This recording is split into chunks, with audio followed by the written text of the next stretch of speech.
नमस्कार, मैं हूं श्वेता झा और आप देख रहे हैं आज तक। इस वक्त की बड़ी खबर आपको बता दें, लखीमपुर खीरी हिंसा केस में मंत्री के बेटे और नामजद आरोपी आशीष मिश्र से पूछताछ चल रही है। पिछले करीब 4 घंटे से ज्यादा से एसआईटी की 6 लोगों की टीम पूछताछ कर रही है।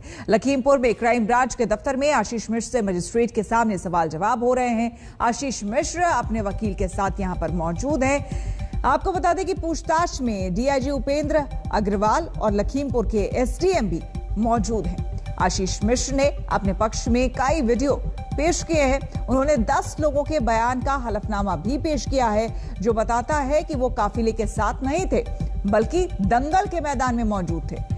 अंदर सवालों की बौछार हो रही है। बाहर केंद्रीय मंत्री अजय मिश्र के समर्थक प्रदर्शन कर रहे हैं। आपको बता दें कि 3 तारीख को 4 किसानों समेत 8 लोगों की मौत के मामले में आशीष मिश्र नामजद आरोपी हैं।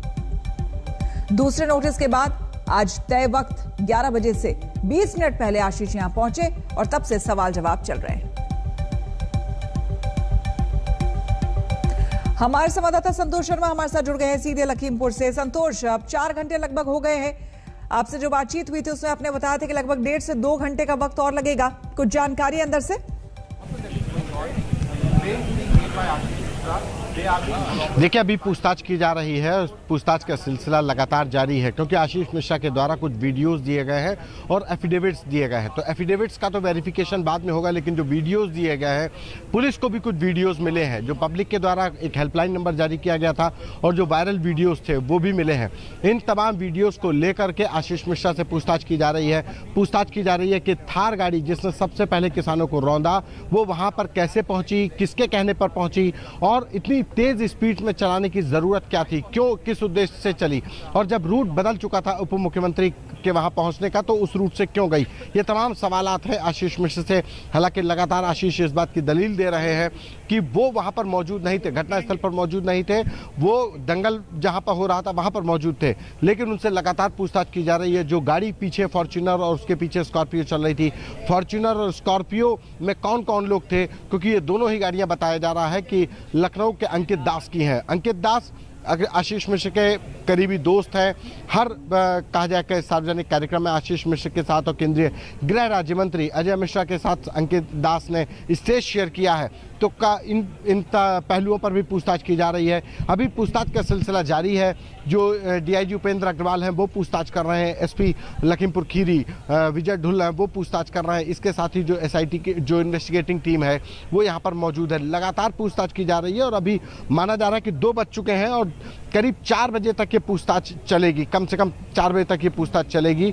उसके बाद जो निर्णय होगा वो अफसरों को निर्णय लेना होगा कि आशीष मिश्र का क्या करना है। उनको नोटिस दिया जाएगा या फिर उनको हिरासत में या गिरफ्तारी की आधिकारिक पुष्टि की जाएगी। लेकिन अभी पूछताछ की जा रही है। बिल्कुल संतोष, जिस तरह से खबरें सामने आ रही है, पहले ये बताया गया था कि एक हलफनामा दिया है, 10 लोगों का हलफनामा है, जिसमें ये बताया गया है कि उसमें ये लिखा हुआ है कि जब ये घटना घटी उस वक्त आशीष जो है वो दंगल के कार्यक्रम में मौजूद थे और साथ एक वीडियो दिया गया। लेकिन अब जो खबर आ रही है उसमें बताया जा रहा है कि कई सारे वीडियो टेप्स जो है वो दिए गए हैं, प्रोवाइड कराए गए हैं।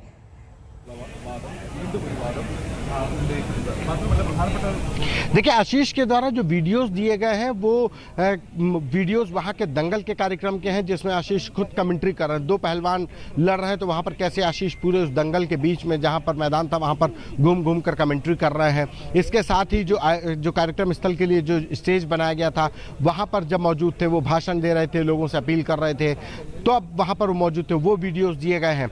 लेकिन अभी तक अगर यूँ कहा जाए कि आशीष मिश्र के द्वारा जो पूछा गया कि वहां पर वो घटना जब जिस वक्त हुई करीब 2:30 से 3 बजे के लगभग की ये बात है, उस समय पर वो कहाँ थे, वो सिर्फ वीडियोस के सहारे ही दे रहे हैं। वहीं एफिडेविट्स की बात करें तो कुछ ऐसे लोगों के एफिडेविट भी आशीष में से करीब 10 लोगों के एफिडेविट लेकर के पहुंचे हैं, जिन लोगों ने शपथ पूर्वक ये बात कही है कि आशीष मिश्र उनके सामने इस वक्त से इस वक्त का, हर शपथ पत्र में अलग टाइमिंग लिखा हुआ है, लेकिन तमाम लोगों ने यही लबोलुआब यही है कि सभी ने कहा है कि आशीष मिश्र उनके सामने मौजूद थे। लेकिन घटना जब हुई है उस समय पर आशीष मिश्र मौजूद थे। यही एक सबसे बड़ा पेच फंसा हुआ है अभी तक की जो इन्वेस्टिगेशन है, जो मिलान किया जाएगा कि जिस समय का वीडियो प्रोवाइड किया गया है क्राइम ब्रांच को, क्या वो ठीक उसी समय का है जिस वक्त दूसरी तरफ घटना भी घटी। चलिए, इस बीच आपको हम सुनवाते हैं आशीष के पिता और केंद्रीय राज्य मंत्री अजय मिश्र ने क्या कुछ कहा। ऐसा है, देखिए निष्पक्ष जांच होगी और आप ये निश्चित हम लोग मानते हैं कि वो कार्यक्रम स्थल पर थे, घटना स्थल पर नहीं थे। ये सब लोगों को पता चढ़ जाओ पहुंच जाओ उनके पास दिया है, इसलिए वो पूछताछ के लिए गए हैं, है ना। किसी तरह की कोई ऐसी बात नहीं होगी। अगर बात होगी तो हम आपके साथ खड़े हैं, आपके साथ। अजय जी सर जाए।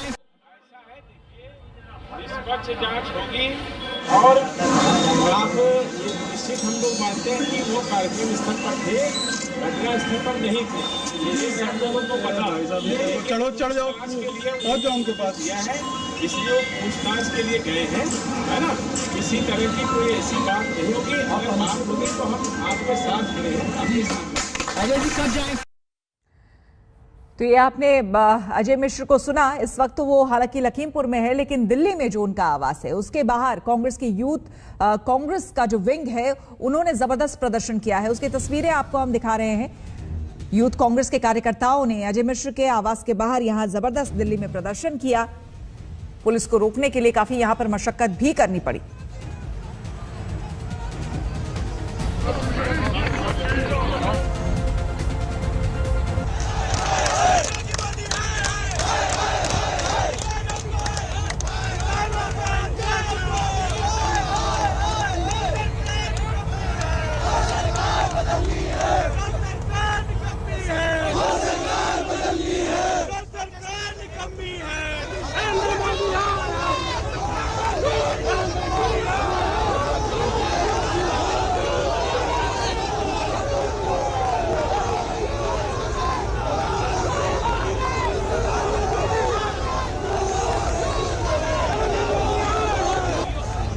तो ये तस्वीरें आप देख रहे हैं दिल्ली की, जहां पर केंद्रीय मंत्री अजय मिश्र के आवास के बाहर यूथ कांग्रेस के कार्यकर्ता जबरदस्त प्रदर्शन कर रहे हैं।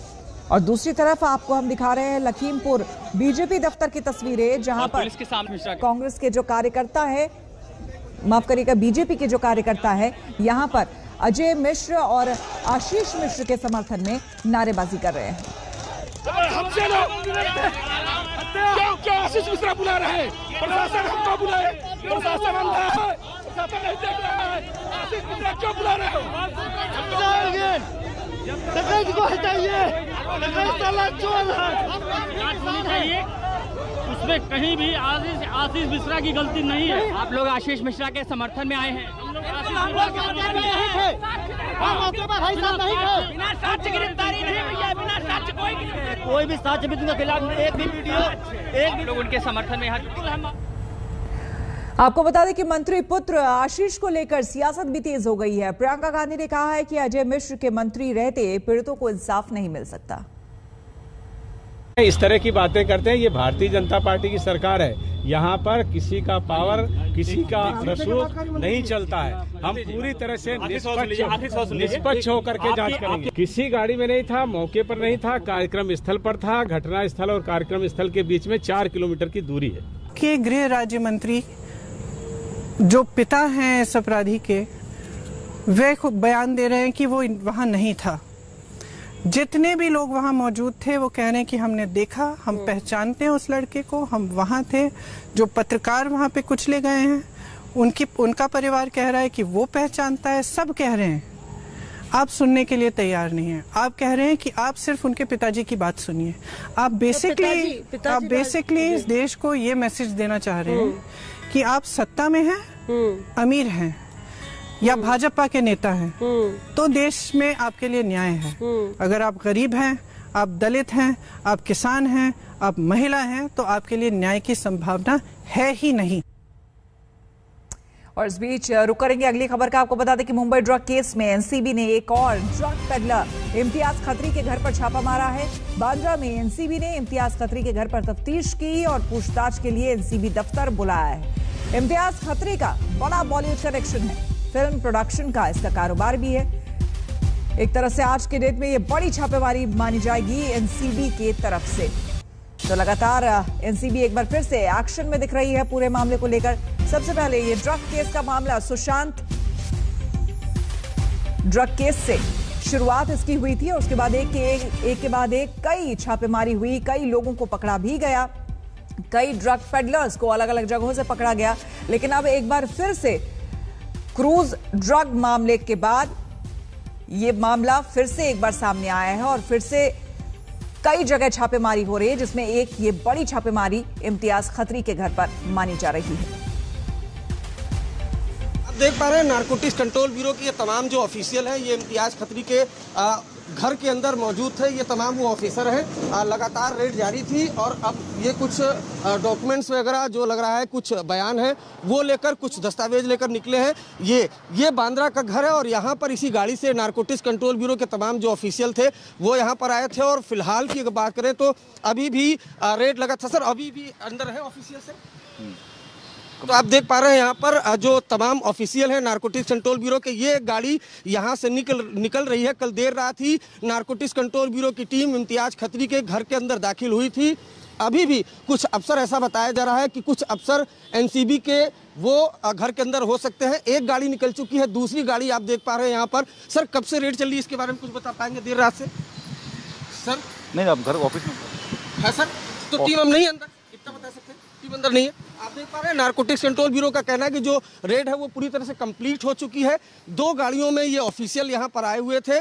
कुछ बयान दर्ज किए गए हैं इम्तियाज खत्री के घर के अंदर से। और फिलहाल ये जो गाड़ी है ये भी नारकोटिक्स कंट्रोल ब्यूरो की गाड़ी है जो लगातार रेड में शामिल रही है। घर के अंदर रेड हुई है। इम्तियाज खत्री बॉलीवुड के कई सितारों से उसके लिंक है, बड़ा बिल्डर माना जाता है। उसके ठिकानों पर यहाँ पर रेड हुई है और रेड करने के बाद अब नारकोटिक्स कंट्रोल ब्यूरो की टीम यहाँ से वापस जा रही है। कैमरामैन संजय के साथ अरविंद ओझा, मुंबई आज तक। पंकज उपाध्याय एनसीबी दफ्तर से हमारे साथ जुड़ रहे हैं। पंकज, इस पूरे मामले में अब फिलहाल क्या अपडेट, क्योंकि आज की ये बहुत बड़ी छापेमारी एनसीबी की मानी जाएगी?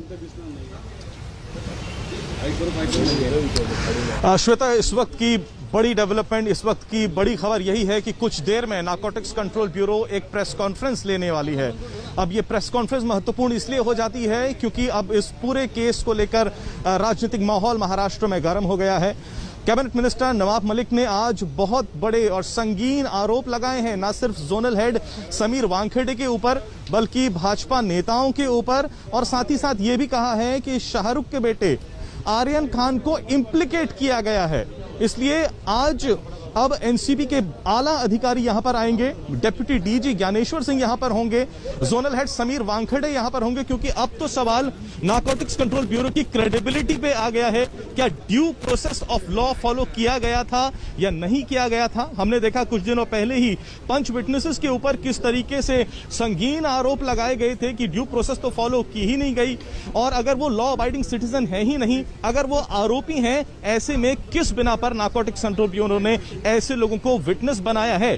साथ ही साथ आज तो 2 कदम आगे गए नवाब मलिक और कह दिया है कि भाजपा के कुछ नेता हैं जिन्होंने महाराष्ट्र से और दिल्ली से फोन किया था जोनल हेड समीर वानखेड़े को, क्योंकि कहानी यह है कि 8 नहीं, शुरू में 11 लोगों को डिटेन किया गया था और प्रेशर के बाद 3 लोगों को छोड़ दिया गया। उसमें से एक शख्स ऋषभ सचदेव तो भारतीय जनता पार्टी के नेता से रिलेटेड भी है। तो ये बड़ी डेवलपमेंट है, बड़े आरोप लगे हैं। अब देखना यह होगा कि नारकोटिक्स कंट्रोल ब्यूरो अपनी तरफ से क्या सफाई देता है, क्या तर्क देता है। बिल्कुल पंकज, आप बने रहे हमारे साथ, आपसे और हम जानकारी लेंगे। इस बीच आपको बता दें कि ड्रग्स केस में शाहरुख खान के बेटे आर्यन की भूमिका पर महाराष्ट्र की सियासत में नया महाभारत जारी है। एनसीपी नेता नवाब मलिक ने कहा है कि आर्यन पर लगाए गए आरोप फर्जी हैं। एनसीबी बीजेपी नेताओं के रिश्तेदारों को बचा रही है।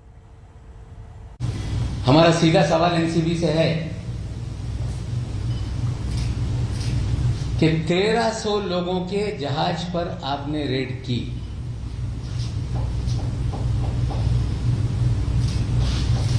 रेड आपकी 12 घंटे तक चली, उसमें आपने 11 लोगों को सिलेक्ट करके आपने डिटेन किया। डिटेन करने के बाद आपने इन सभी लोगों को एनसीबी के कार्यालय में पूछताछ के लिए लाया। ये 3 लोगों को छोड़ने के लिए किसने आपको आदेश दिया, इसकी जानकारी एनसीबी को देनी पड़ेगी।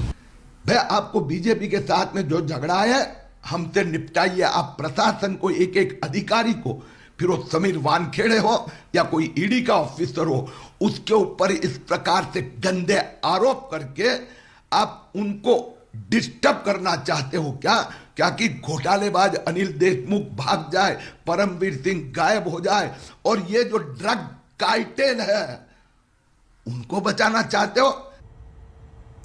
पंकज हमारे साथ बने हुए हैं। पंकज, सियासत जो है वो अपनी जगह पर है, लेकिन ये भी सच है और इस सच को कोई झुठला नहीं सकता कि ड्रग्स एक ऐसा सच है मुंबई और वो फिल्म इंडस्ट्री में किस तरह से पैर पसारे हुए है और लंबे अरसे से है। इस बात को कोई झुठला नहीं सकता और इसको हटाना, जड़ से खत्म करना बेहद जरूरी।